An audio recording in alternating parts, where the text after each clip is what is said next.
Right,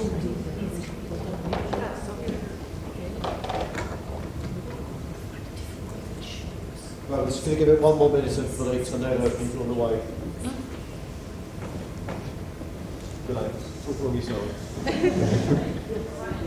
How are you, Mr. Peach? I'm very...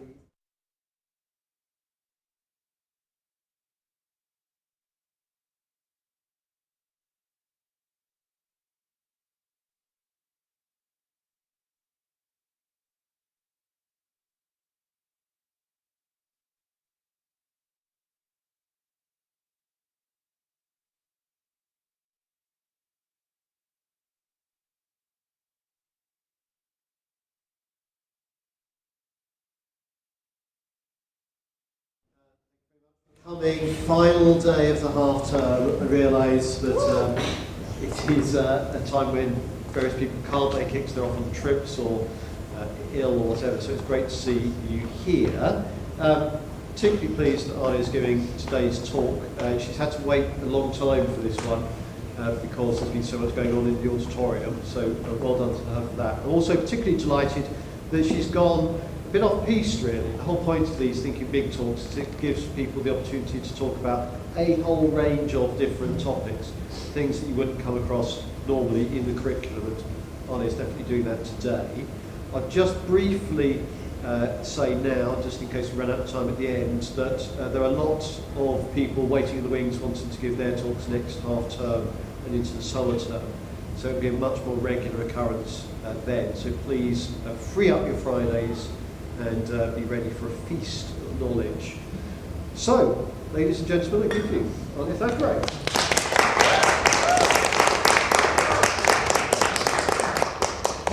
Hello everyone, my name is Alya Thackeray and I am going to be giving a talk on a woman by the name of Hurrem Sultana. Hurrem Sultana is very famous, I should say, because she is the first ever woman to go from being a slave in the Ottoman Empire to being the empress, or as it was known, Sultana. Now, how she got there is somewhat of a dark story. So not much is known about her, but it is known that she was born in the Kingdom of Poland, what was at that point the Kingdom of Poland, which is now modern-day Ukraine, in a part called Lithuania. Now, we don't know her exact name, but she was called Roxelana or Alexandra because that was the name assigned to women that came from a particular part of the world. She doesn't have a specific age that is known. However, it is assumed that when she made it to the palace in Istanbul, she was 17, and she had been in slavery for quite some time.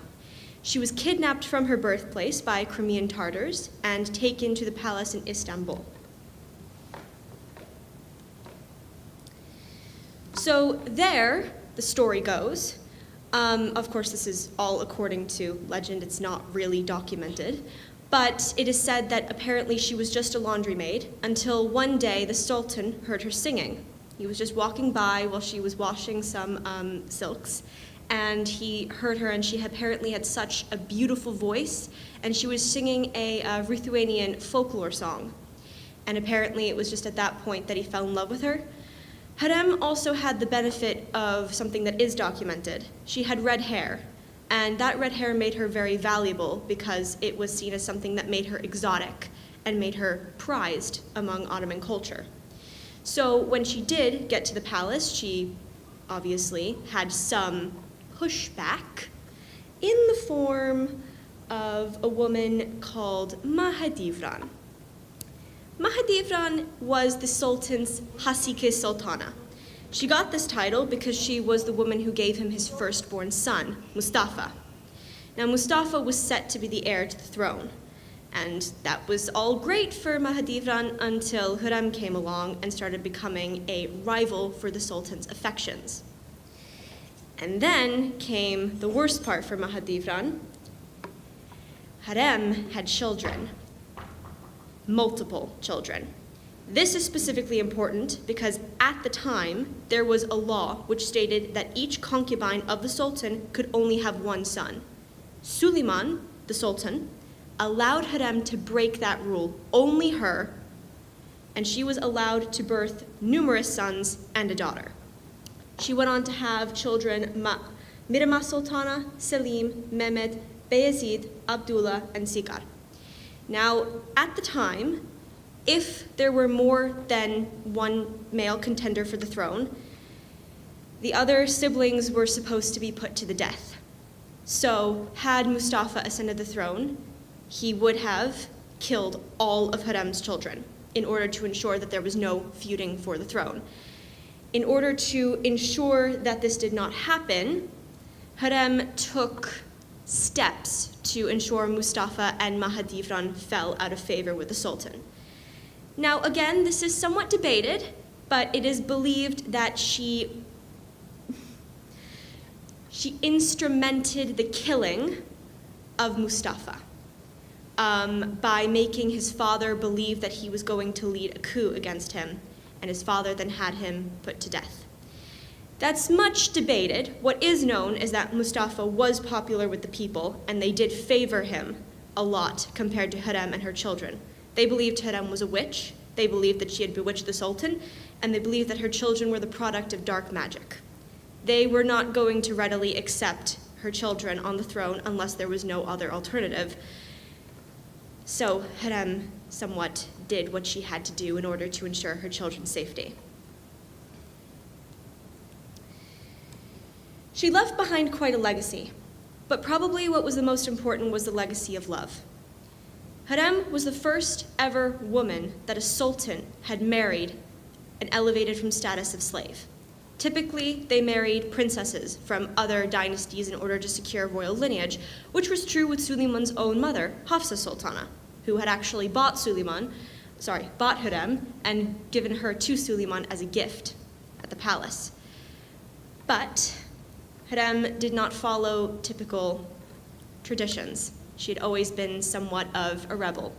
So, in addition to becoming Suleiman's wife, she kick-started a period of time known as the Sultanate of Women, which was a period of about 300 to 400 years in which women had unheard of power in the Ottoman Empire. She did that alone, no one else. I mean, obviously, there were others that came after her, but she was the one that made it possible that slaves could marry sultans, which meant that for the rest of her lineage, her own daughter, and for many others, they had an opportunity that was unthinkable before. She was also very generous in terms of charity. She left behind mosques, public bathhouses. She was grateful, and she opened soup kitchens and educational centers. She even opened schools, and she convinced the Sultan to end the slave trade in her home. She saved countless young women this way, and while she was not able to stop slavery in its entirety, she was able to get across certain legislation that made it somewhat harder for slaves to be treated as horribly as they were before. She was absolutely incredible and not very well known about. She also left behind a legacy of love. While it is commonly believed that she seduced the Sultan and she just did it to get power and whatnot, there are quite a few love letters between the two of them that prove that this isn't entirely true. She was very loving, they had a very close relationship, and he actually kept her at the palace, which was another thing that was unheard of. Typically, women that had children that were princes would then go on with them when they moved to a different palace and ruled over a province to show that they were capable of ruling.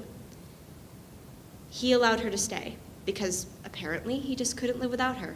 He even transferred her to a room closer to his, which slightly enraged his sister, who'd been promised the room, siblings, and because he couldn't live without her. She was his everything, and according to her letters, he was the sultan of her heart, her sun and moon. So, whether either scenario is entirely true, documentation does have some bearing, that they were very much in love and that they had probably one of the best relationships of an Ottoman Empire ruling couple of the time. Thank you.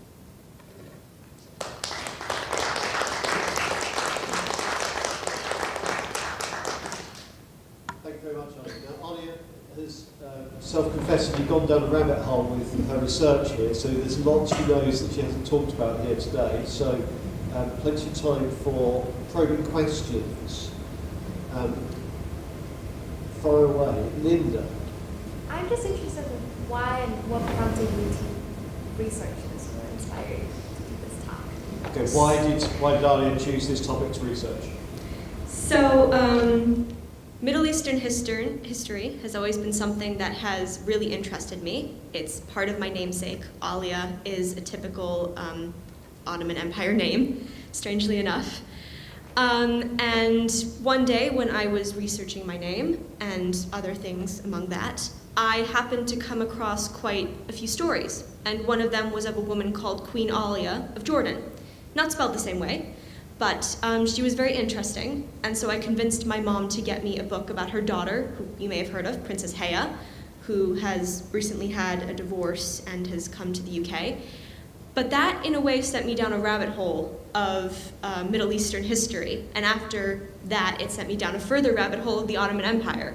And when I was there, I stumbled upon this series, which is very interesting, called Magnificent Century, about these women who were in the Sultanate of Women. It goes through all of them. It's very long episodes, 1.5 hours.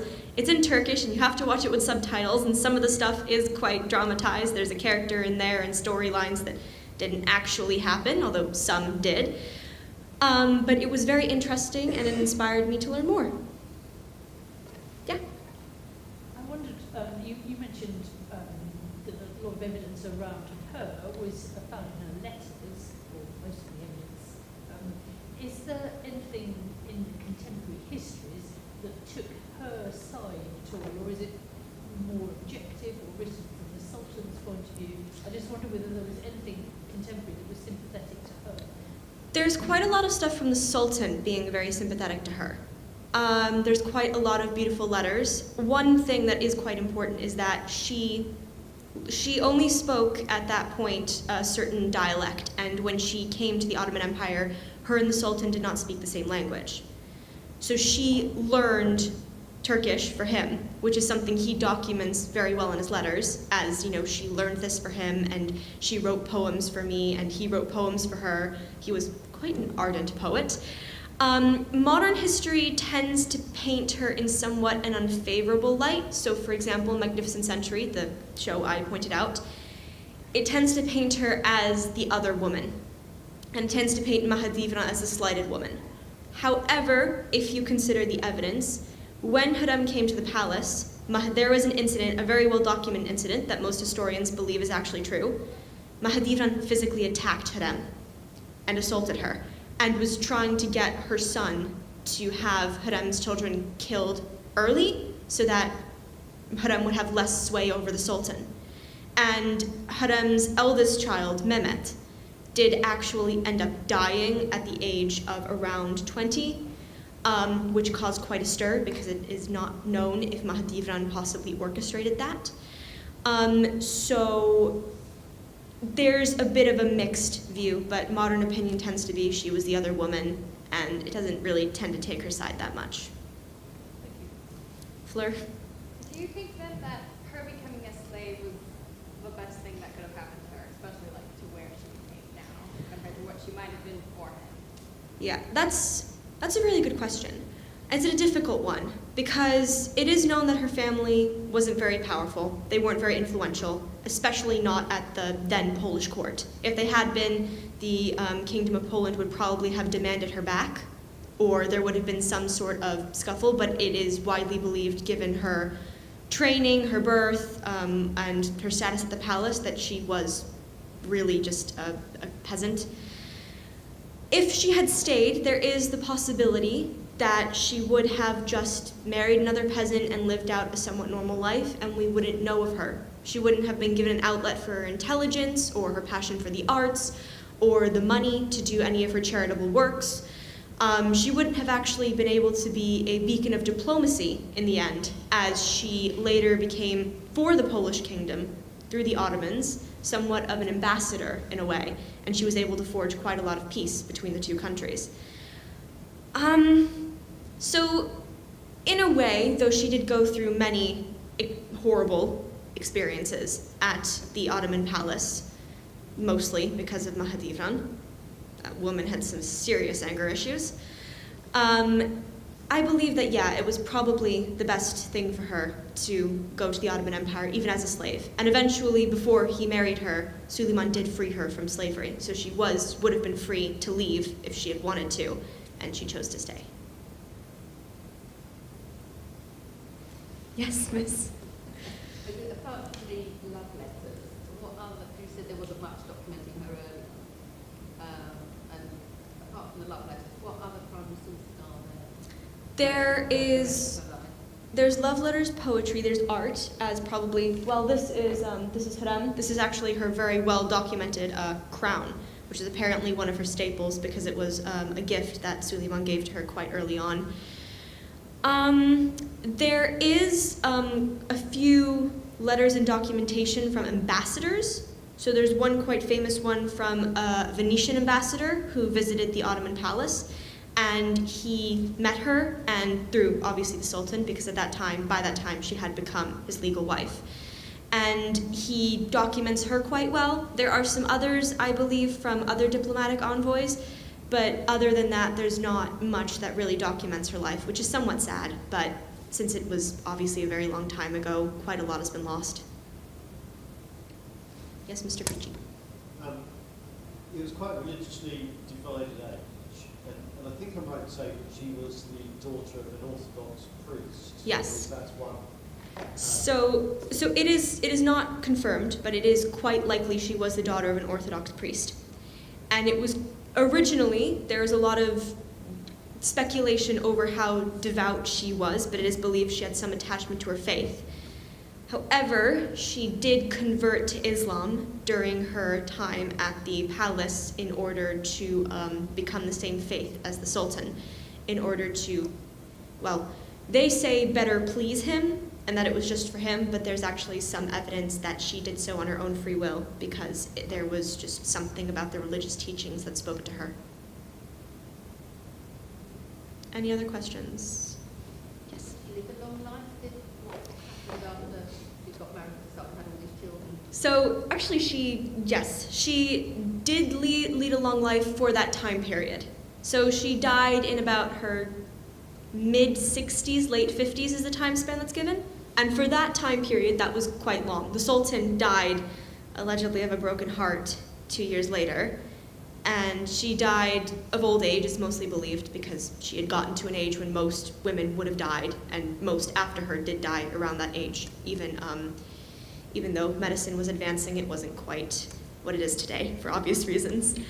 And after she did die, there were a few issues. So firstly, the Sultan was completely and utterly depressed, and he forbade music, frivolity, dancing, comedy, happiness of any kind to be displayed at the palace because it was a time of mourning for her death until he himself died.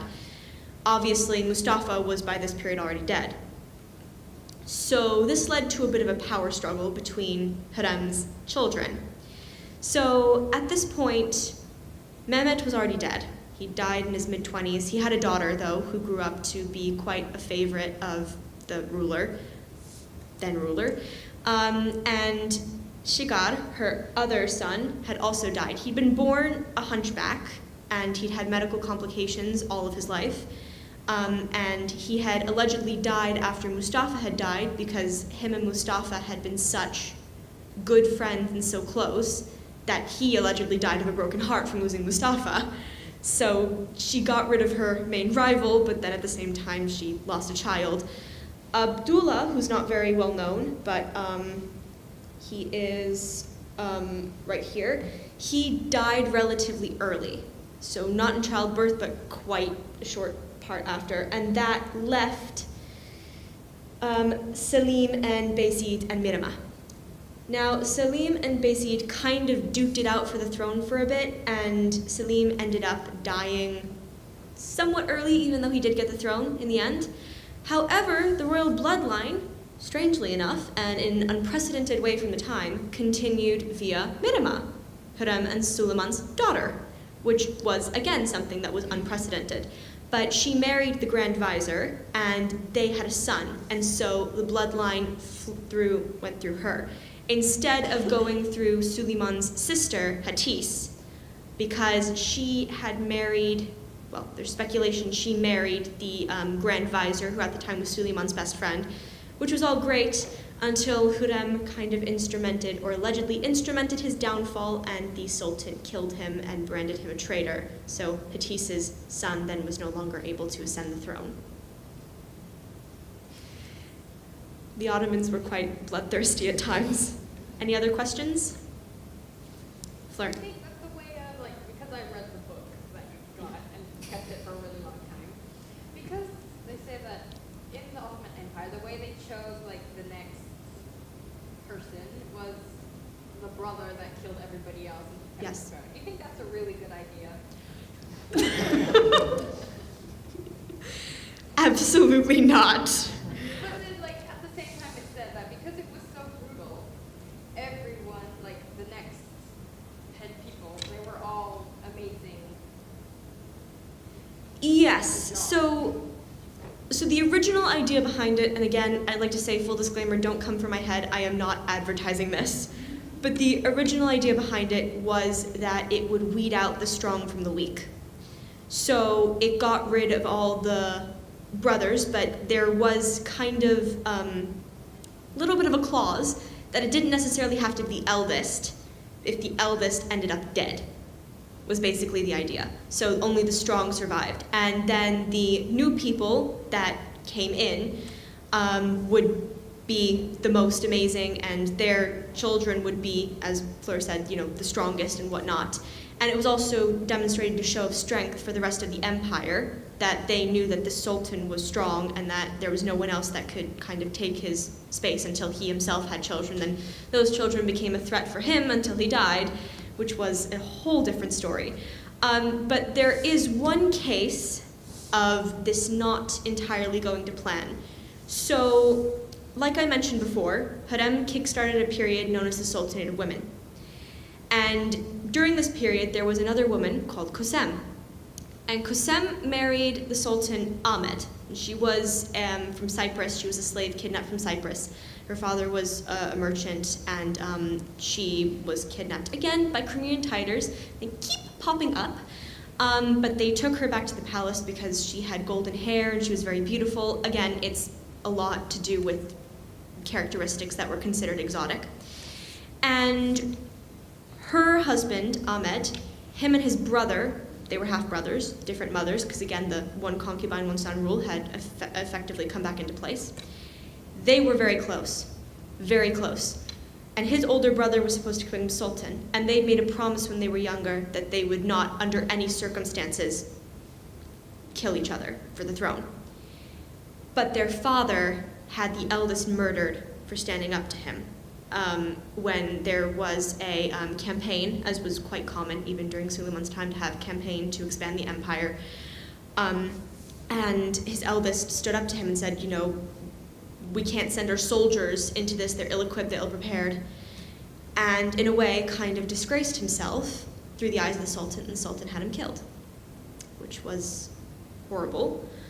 But as a result, there is some evidence that it was not entirely, brothers could actually be friends and could have quite close relationships. So I wouldn't advertise killing all your siblings in order to maintain a throne, but I would say that there was a reason for it, and there was evidence of why it was in some ways necessary for maintaining control, but there was also evidence that if children were not raised by their parents as mortal enemies, they could actually end up being very close. Okay, brilliant. I think we need to finish on that positive note there before Fleur gets any more ideas. Thanks very much.